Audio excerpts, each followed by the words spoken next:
Okey, kita akan tengok faktor yang mempengaruhi elektrolisis larutan aqueous. Ini adalah faktor pertama, nilai E0. Okey, macam saya sebut dalam video sebelum ini. Okey, untuk menggunakan nilai E0 sebagai faktor, syaratnya adalah larutan yang digunakan, larutan aqueous yang digunakan. Okey, larutan aqueousnya adalah larutan cair, larutan aqueous yang cair di mana kepekatannya kurang daripada 1.0 mol per desimeter padu.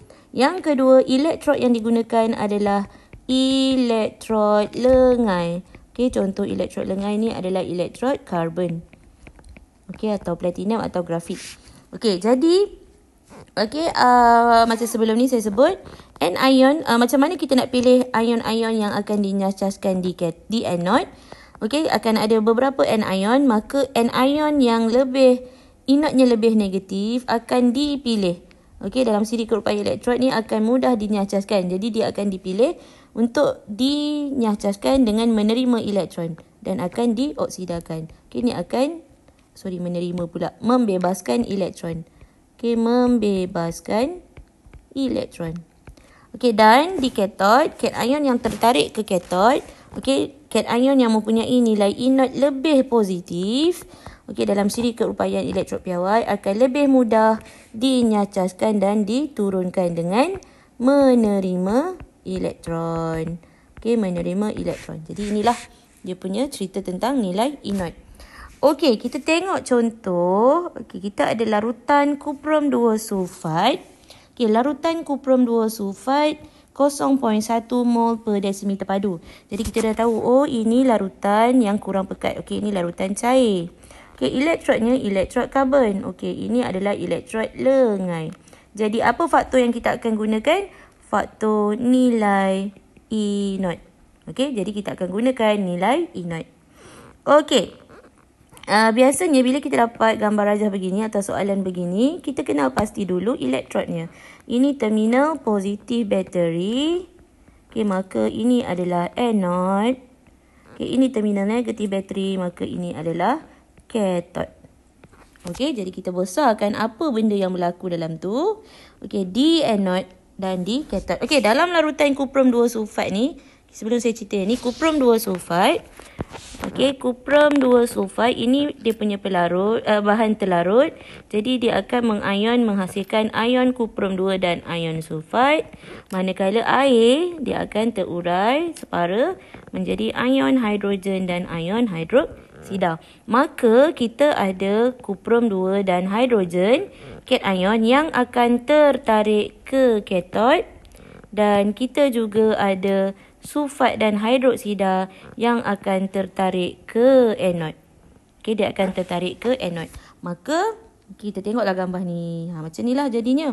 Okey, sulfat dan hidroksida tertarik ke anode sebab ini adalah anion. Anion akan tertarik ke anode. Okey, ini anode. Dan cation akan tertarik ke katod. Okey, ini adalah katod. Jadi siapa yang akan dipilih? Okey. So, kita kata mula-mula ion hidroksida dan ion sulfat bergerak ke anode, manakala ion kuprum 2 dan ion hidrogen bergerak ke katod. Jadi, siapa yang akan dipilih bergantung kepada nilai E0. Macam mana nak tahu, ini guna faktor nilai E0? Okey, macam tadi saya sebut. Okey, elektrodnya mesti elektrod lengai, karbon, dan larutannya larutan cair. Jadi kita keluarkanlah daripada siri keupayaan elektrod piawai.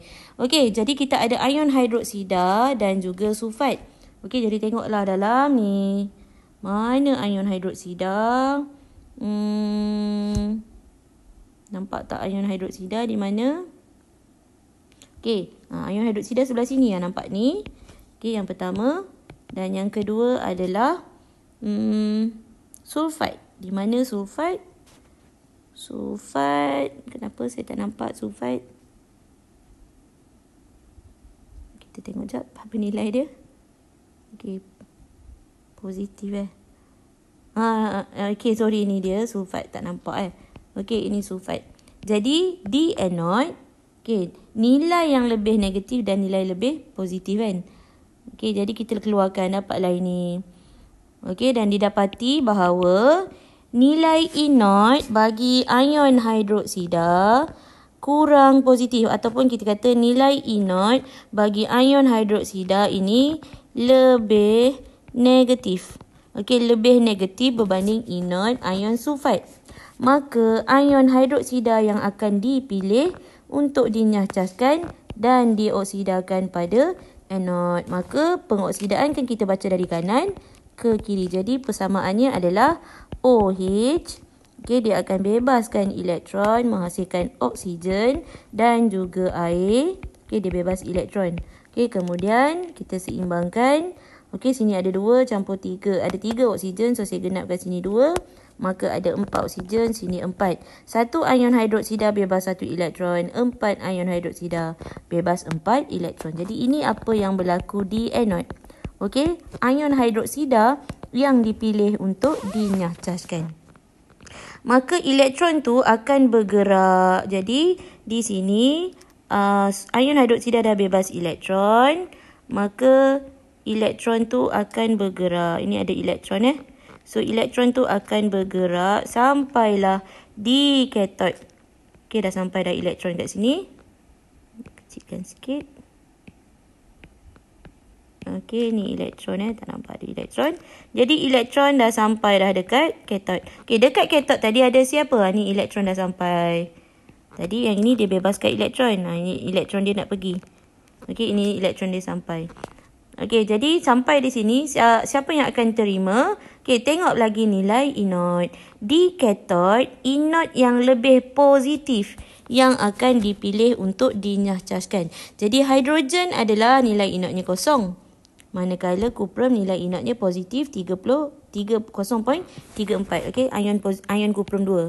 Nilai E0 ion kuprum 2 adalah 0.34. Maka oleh kerana nilai E0 ion kuprum 2 lebih positif, maka ion kuprum 2 yang akan dinyahcaskan dan diturunkan pada katod. Maka apa yang kita baca, sebab ini tidak balas penurunan. Okay, siri keupayaan elektropiawan ni kan ditulis penurunan, so kita baca dari kiri. Jadi apa yang berlaku di katod? Okay, di katod di sini ion kuprum 2 menerima elektron menghasilkan logam kuprum. Jadi inilah yang berlaku dalam elektrolisis tu. Okey, jadi dekat sini, okey, ion kuprum 2 yang menerima elektron, jadi dia akan terenaplah dekat tepi ni. Okey, ada pepejar perang terenap. Siapa pepejar perang tu? Pepejar perang tu adalah ion kuprum 2. Dan apa yang berlaku di sini? Okey, oleh kerana gas oksigen dihasilkan, kita akan nampak ada gelembung udara keluar. Okey, gelembung udara tidak berwarna. Siapa gelembung udara tak berwarna tu? Itu adalah gas oksigen. Okey, ini gas oksigen ni. Okey, gelembung udara tidak berwarna. So itulah apa yang berlaku dalam elektrolisis kuprum 2 sulfat cair menggunakan elektrod karbon.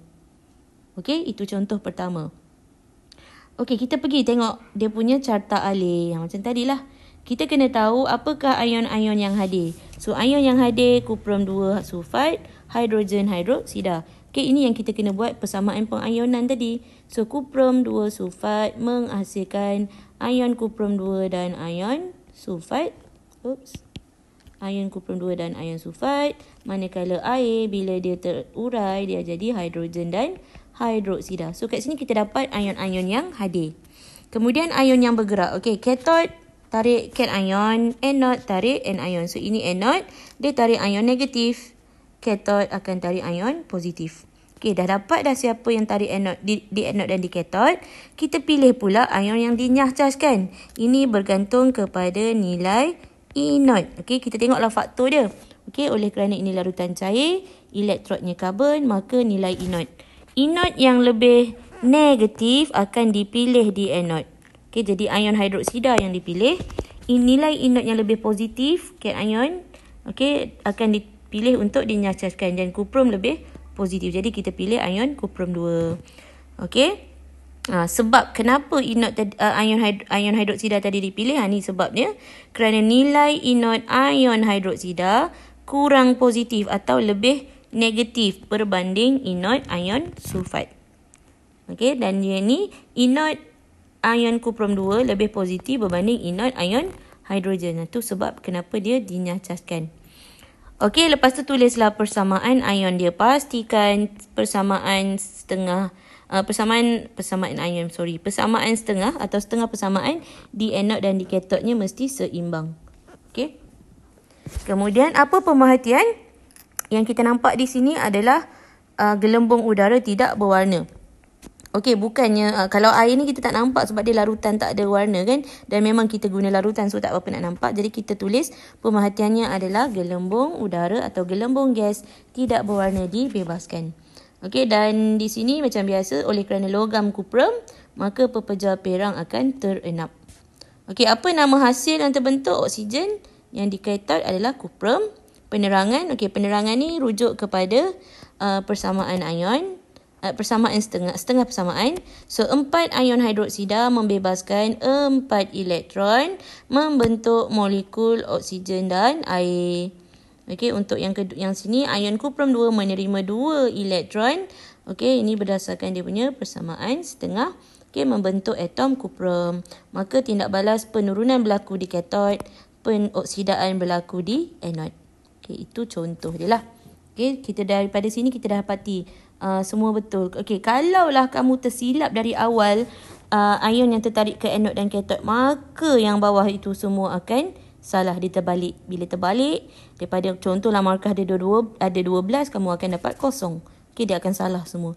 Jadi hati-hati semasa mengenal pasti anod dan katod, mengenal pasti ion-ion yang tertarik ke anod dan katod. Okey, itu dia punya basic dia. Anod, anion, katod, cation tu mesti betul. Okey, salah eja rupanya tadi Okey, sekejap saya betulkan.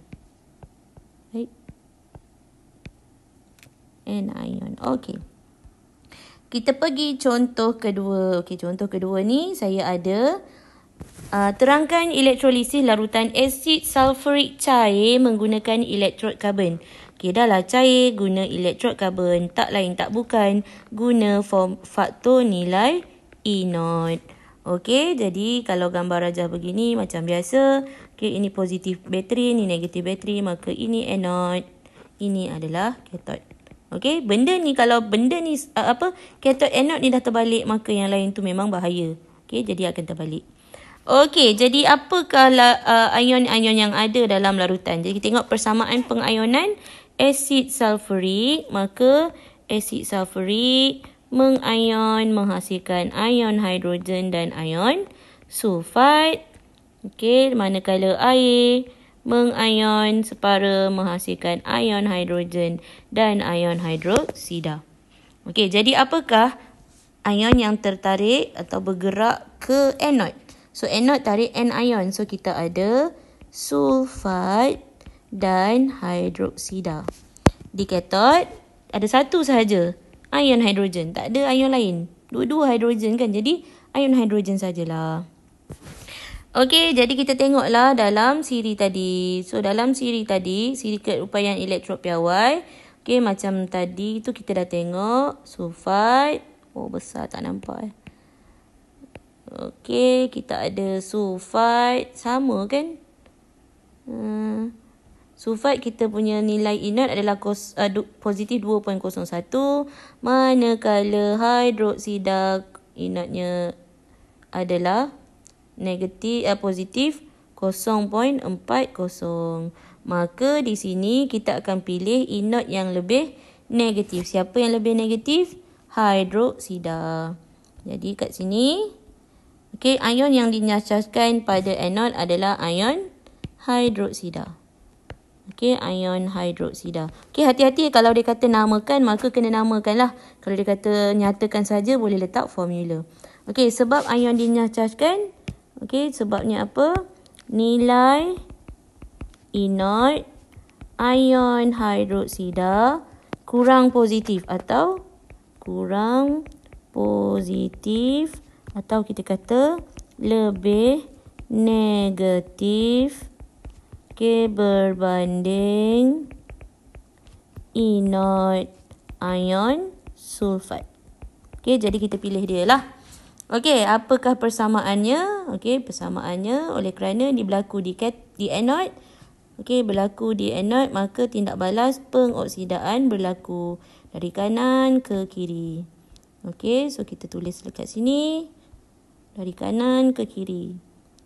Okey. Ion hidroksida menghasilkan oksigen dan juga molekul air dengan membebaskan elektron. Kemudian kita seimbangkan. Sini 2. Okey, sini 4. Sini 4. Okey, ada orang dia hafal tau. Okey, kalau saya suka awak faham. Tapi ada orang dia boleh hafal. Kata 4 OH, 4 orang hutan, jalan-jalan, jumpa orang-orang. Oh, 2 ni orang-orang. Okey, 2 botol air dan 4 biji apple. Okey, tu caralah nak hafal. Tapi kalau saya lebih suka awak faham. Okey, ion hidroksida dinyacaskan dan menghasilkan molekul air dan juga molekul oksigen. Okey, dia bebaskan elektron. Kemudian seimbangkanlah. Okey, apakah pemerhatian pada anode? Okey, oleh kerana kat sini ada gas oksigen, maka gelembung gas tidak berwarna dibebaskan. Okey. Nama hasil yang terbentuk pada anode.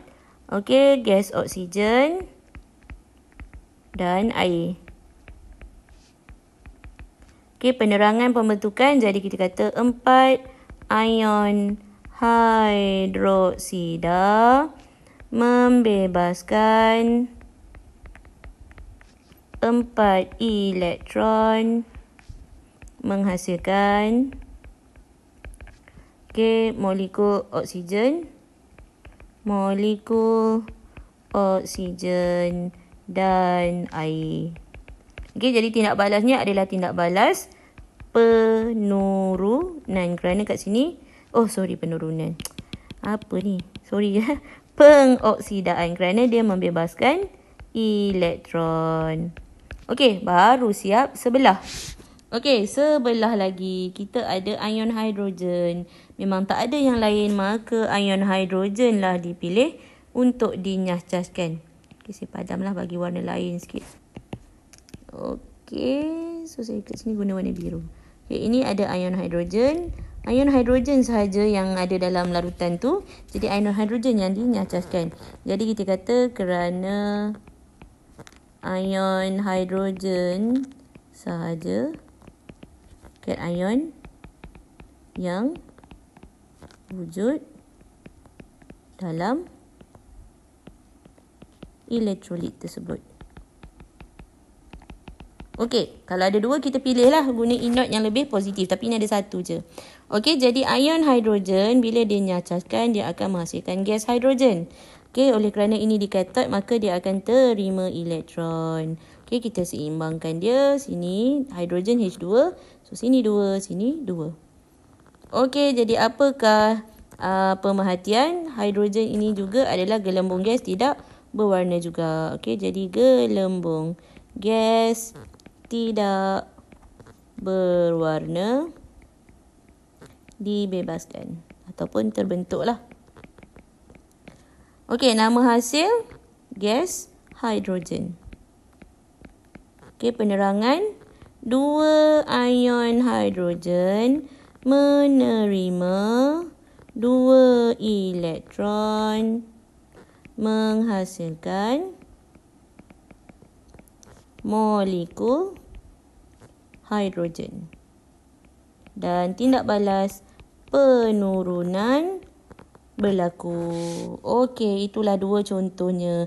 Maka kalau kita nak buat proses, buat penerangan tentang elektrolisis, inilah cara dia. Dan soalan memang akan ikut, dia akan tanya ion apa yang bergerak ke katod dan ke anode, ion mana yang dinyacaskan, apa sebabnya, persamaan, setengah persamaannya, pemerhatian, nama hasil, penerangan dan juga jenis tindak balas. So itulah overall apa yang kita akan terangkan elektrolisis larutan aqueous. Okey, ini adalah faktor yang pertama, faktor nilai inode dengan syarat-syaratnya tadi. Larutan aqueous cair kurang daripada 1 molar, mol pada sentimeter padu dan juga elektrod lengai. Okey, ini adalah contoh yang pertama ataupun faktor yang pertama.